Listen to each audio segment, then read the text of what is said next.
comunicado a las autoridades de la Administración Nacional de Educación Pública por parte de más de, a esta altura, 1000 docentes de matemática de todo el país. 1000.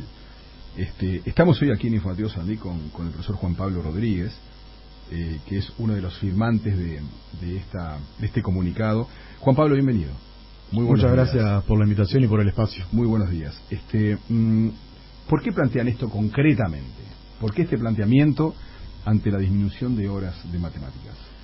En realidad nosotros nos encontramos analizando los diferentes documentos que fueron como difundidos por la prensa, y bueno, en realidad nos encontramos con una reducción importante en todas las orientaciones de matemática, en todo lo que tiene que ver con la asignatura, y bueno, y eso sabemos que va a afectar tanto lo cuantitativo como lo cualitativo en todo lo que es los tiempos pedagógicos, los espacios que estamos llevando adelante. Y bueno, en realidad eso nos preocupa desde el centro, que es lo que plantea los diferentes documentos de el marco curricular nacional, que plantea al estudiante como centro. Y bueno, eso en realidad nos preocupa porque es como en contradicción de todo eso, donde nosotros estamos viendo que se van a afectar todos los procesos educativos de los diferentes estudiantes. Uno podría decir, de hecho ya hay autoridades que lo han dicho cuando los consultamos, es un tema de corporación, o sea, les cortan las horas, ganan menos, por eso protestan.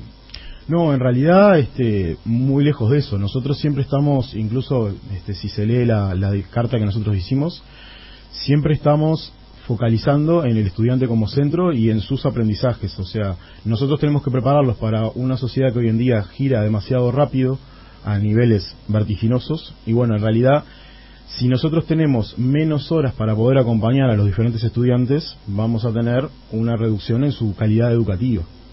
¿Y qué les argumenta cuando les plantearon pasar de 12 a 9 horas, por ejemplo? En realidad no hubo planteamiento. No hubo planteamiento, no hubo ninguna consulta a los diferentes centros especializados en matemática. Nosotros en Uruguay tenemos formado, por ejemplo, la Sociedad de Educadores de Matemática en Uruguay, que se llama CEMUR. Tenemos los diferentes centros de las facultades en Ingeniería, en Economía. Y bueno, si uno lee los diferentes documentos, tampoco fueron consultados estos organismos que tienen una gran cantidad de expertos en sus listas. Y bueno, nos preocupa también desde ese lado, que no hubo consulta, simplemente estos diferentes documentos que nos hemos encontrado. ¿Cuáles las cifras de los estudios de evaluación, las PISA y en fin, dan mal en matemáticas, ¿no? Es la que más mal dan, digamos, ¿no? ¿Qué pasa con la matemática? Que uno tiende a pensar que bueno, hay un problema también con los docentes, o por lo menos con los docentes hay un problema de formación de los docentes. Yo no creo que haya un problema de formación de los docentes, sino que no se adapta correctamente lo que nosotros tenemos que enseñar y cómo tenemos que enseñarlo. Las pruebas PISA involucran un montón de conocimientos y incluso que el estudiante sea bastante autónomo en todos sus procesos a la hora de resolver las diferentes actividades que se plantean allí. Ahora que nombrás lo de las pruebas PISA, nosotros cuando hicimos la carta no teníamos presente los datos que salieron recientemente. Nosotros incluso en esa misma carta tenemos planteado el tema de que el agregar una hora de matemática, están diferentes estudios internacionales citados, ha logrado una mejora directa en los resultados de las pruebas PISA. Incluso creo que es un 5% de la desviación estándar, si mal no recuerdo el dato. ¿Cuál es la relación concreta en los hechos entre las matemáticas y la alfabetización científica?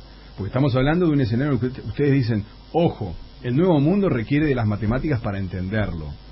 Estamos hablando de alfabetización científica, que no es algo muy común en el día a día en nuestro país. Lo que pasa con eso es que en realidad todo lo que requiere informática, todo lo que requiere ciencias, todo lo que fue los estudios para lo que tuvimos en la pandemia, todo requiere un pensamiento lógico computacional que está intrínsecamente relacionado con todo lo que es matemática. Ajá. Entonces, en realidad, nosotros tenemos que enseñarles a pensar para poder enfrentar las diferentes situaciones y dificultades que se presenten. Es más que nada, no es solamente que yo tenga que saber sumar, restar, dividir, sino poder interpretar la realidad a través de datos. La estadística ha cobrado un papel muy importante, muy relevante en todo esto. Las probabilidades, todo el desarrollo de la ciencia está intrínsecamente relacionado con la matemática, Y bueno, es por un lado donde nosotros tenemos que fortalecer los conocimientos de los estudiantes para que justamente se puedan enfrentar a lo que es este nuevo mundo, que nos atrapa cada vez, o sea, siempre nos agarra desprevenidos por cómo cambia, por cómo gira, por todas las innovaciones tecnológicas que salen a cada rato. Ahí tocaste un punto muy importante porque vos decías, bueno, primero las características de las pruebas PISA, que no es solo el conocimiento, sino el también saber aplicar ese conocimiento que recibo, ¿no? Que eso es fundamental. Pero en ese nombre de matemática que vos decías, por ejemplo, con la lógica computacional que está tan conectada, y tocas un punto clave que lo vivo ahora en el día a día de mi hijo, saliendo del colegio, yendo a la UTU, de bachillerato tecnológico, en el colegio tenía matemáticas todos los días, llega a la UTU y tiene matemáticas una vez por semana. Y tiene lógica computacional, a la cual le costó tremendamente, y ahora está también en un proceso de recuperación. Y me decía, yo ahora entiendo por qué tenía matemáticas, 16 años, ¿no? Y hace el proceso que vos estás haciendo ahora. Ahora entiendo por qué tenía matemáticas todos los días, me dice, porque el concepto que me decían un día le reforzaba al segundo, al tercero, al cuarto y al quinto lo tenía clarísimo. Entonces, eso es también hasta dónde vamos creando esas diferencias entre lo público y lo privado, porque obviamente hay ambientes que entienden esas diferencias y lo aplican y hay otros que no.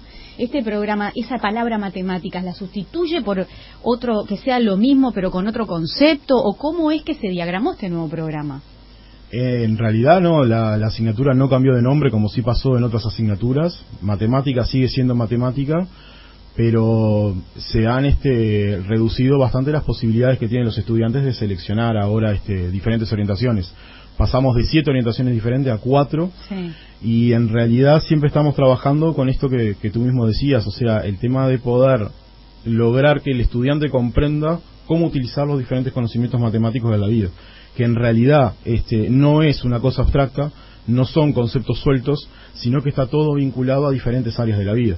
Desde física, química, matemática, computación, también está relacionado incluso con todas las inteligencias artificiales, con todo lo que se está desarrollando actualmente. Sí, por eso, y eso no tiene, o sea, se sacan esas horas de matemática, pero no están compensadas, diríamos, con otro tipo Actualmente los documentos que son preliminares no estaría contemplado, solamente se habla de matemática y bueno, hay nuevas materias opcionales, pero ninguna con contenidos matemáticos. Y ese ayornamiento de la materia en cuanto a estos tiempos que corren, que veníamos hablando, puede también puede significar el que la matemática tal cual está no esté incluida por esas razones, porque le cuesta como un poco ayornarse a los cambios estos de los que venimos hablando.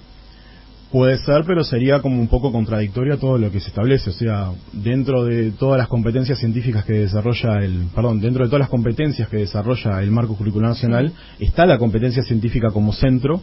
Y bueno, y esa es la que está intrínseca, la competencia científica y la competencia lógico-computacional. Esas es las que están intrínsecamente relacionadas con la matemática. Entonces nosotros lo que vemos es que, bueno, una reducción en eso nos impediría trabajar de forma correcta o de una buena forma con los estudiantes, exactamente, para poder llegar a lo otro. Vuelvo a la pregunta que te dice, sí. ¿Por qué en algunas materias los chiquilines mejoran y en matemáticas no, empeoran? ¿Es que es una materia difícil? ¿Es que es difícil de enseñar? ¿Es que no se enseña de la manera adecuada? ¿Qué es lo que pasa con la matemática? ¿Por qué le tenemos miedo? Yo creo que iba a ir por ese lado que tú estabas diciendo. Yo creo que hay un preconcepto de miedo con la matemática. Nosotros nos llegan a veces estudiantes, a veces no, te diría que en un 90% de los casos estudiantes a primer año de liceo, que ya le tienen miedo a la matemática sin haberla tratado de forma específica, porque en realidad vienen de la escuela o con formaciones generales, y ya llegan con ese miedo, y a veces nos cuesta muchísimo romper esas barreras para poder empezar a trabajar con los estudiantes. El tema está también que nosotros teníamos para ese tipo de estudiantes o esas dificultades, teníamos espacios que estaban especializados en eso, como un espacio que se sacó ahora en lo que es noveno, que antes era tercer año de ciclo básico, que es el espacio de EPI, de Estrategias Pedagógicas Inclusoras, donde nosotros podíamos tener una forma diferente de trabajar. Sí, está presente en la carta, porque nosotros en ese espacio trabajábamos con un grupo reducido de estudiantes, que a veces también trabajar con 30, 35 estudiantes en el ala pública es muy complicado como para que todos te puedan seguir el ritmo, porque esto no es ir a leer un material, sino que nosotros tenemos que lograr formar conceptos, definiciones, para que de ahí el estudiante pueda empezar a crecer en los diferentes conceptos ustedes reivindican los espacios pedagógicos inclusivos, no es a lo que hacía referencia, pero también hablan de la importancia de la figura del profesor adjunto. Sí, que cuando empezamos a analizar los diferentes documentos nos encontramos con que no estaba nombrado. El profesor adjunto siempre trabajó en segundo y tercer año de bachillerato. Ajá. Cuando los grupos eran mayores a 25. Había 2 profesores en el aula a la vez que ayudaban a potenciar en un trabajo en equipo. Empezaban a trabajar, generalmente eran, por decir un ejemplo, 5 horas de matemática y 2 con el profesor adjunto. O sea que 3 eran solo con un profesor y 2 con 2 profesores, donde podían trabajar en coordinación, en conjunto, como para poder ayudar a potenciar las diferentes habilidades. Uh-huh. ¿Por qué señalan ustedes, quizás venga relacionado con lo que manifestaba Laura recién, ¿no? La diferencia entre privado y público en materia de enseñanza, ¿tiene mucho que ver con todo esto? En realidad lo que pasa con los liceos privados es que primero ellos han apostado por fortalecer este tipo de áreas, y en realidad en los liceos privados muchas veces nos encontramos con currículas que tienen mayores cargas horarias en matemática. En comparación al público, a veces tienen 1 o 2 horas más semanales, y bueno, y eso marca una diferencia importante. Uh-huh. Incluso tienen, apoyo, espacios de tutorías que también fueron eliminados en esta transformación, y ya a partir de este año tienen espacios de tutorías en los liceos privados, donde pueden trabajar y potenciar justamente a aquellos estudiantes que han tenido algún rezago, que han faltado por enfermedad o que han tenido diversidades que los han impedido de ir a clases. Sí, en eso que hablabas del miedo y esos preconceptos, ¿cuánto pesa en que, por ejemplo, le vaya mejor a los varones que a las mujeres? No es en las estadísticas, como en las pruebas PISA. No es un dato que maneje en realidad si hay una diferencia por género ahí. En realidad no sabría decirte, no quiero meterme ahí por un lado de que en realidad, o sea, yo no me ha llegado la información de que haya una diferencia entre hombres y mujeres a la hora de los conocimientos matemáticos. Sí hay una realidad, por decirte algo, que en realidad los varones son los que se inclinan hacia las partes de ingeniería, informática, y yo creo que falta a la sociedad un tema de trabajar esto, de que en realidad no es una cuestión de género, no es una cuestión de claro, el ingeniero tiene que ser hombre, y, yo qué sé, la mujer tiene que ser médico, ese tipo de cosas. Me parece que es más que nada temas de preconceptos y de cómo está construida la sociedad desde hace varios años. ¿Ha tenido acercamiento con el sistema político? ¿Han hablado con los legisladores? ¿Cómo ha sido eso y cuál ha sido la respuesta? Ayer tuvimos una instancia en el Parlamento con la Comisión de Educación y Cultura. Ellos recibieron nuestros diferentes planteamientos y demás, y bueno, quedaron en estudiarlo y poder plantearlo. Nosotros les transmitimos algunos datos que capaz no manejaban, como por ejemplo que esta transformación educativa fue rechazada por más de un 99% de las ATD, de las asambleas técnicos docentes, que es un espacio donde nosotros podemos discutir los diferentes cambios y documentos que se nos envían. Y incluso también en esa comisión nosotros le dijimos que la carta la presentamos al CODICEN el 6 de noviembre y todavía no hemos tenido respuestas por parte de las autoridades. ¿Por qué Juan Pablo Rodríguez es profesor de matemáticas? En realidad es una conjunción de muchas cosas. Yo durante mis épocas de estudiante, ya bastante avanzado en secundaria, en educación media superior, en lo que era bachillerato, yo era recreador, acompañaba a diferentes estudiantes a los campamentos y demás. Siempre hice teatro también en mi liceo.